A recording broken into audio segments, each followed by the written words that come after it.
السلام علیکم سامعین، 3 شوال المکرم اور 2 اپریل ہے۔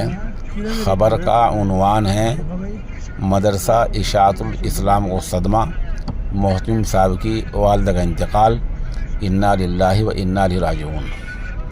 دراصل مغربی اتر پردیش کے ضلع شاملی کے قصبہ کیرانہ کے قدیم دینی ادارہ اشاعت الاسلام کے محتمم مولانا برکت اللہ امینی کی والدہ کا تقریباً 80 سال کی عمر میں ابھی کچھ دیر پہلے انتقال ہو گیا ہے۔ یہ حادثہ جان کا ہے پورے خاندان کے لیے، اور ان کے ماشاءاللہ 10 بیٹے باقاعدہ حیات ہیں جو سب کے سب اہل علم ہیں۔ یہ علمی خانوادہ ہے۔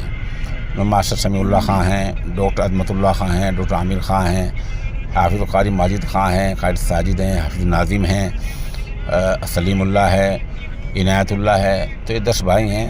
یہ ماشاءاللہ علمی خانوادہ ہے۔ بتا دوں والد محترم جو ان کے تھے قاری نعمت اللہ قاسمی، ان کا 2011 میں انتقال ہو گیا تھا، اور آج تقریباً 80 برس کی عمر میں ان کی اہلیہ کا یعنی مولانا برکت اللہ امینی کی والدہ کا انتقال ہو گیا ہے۔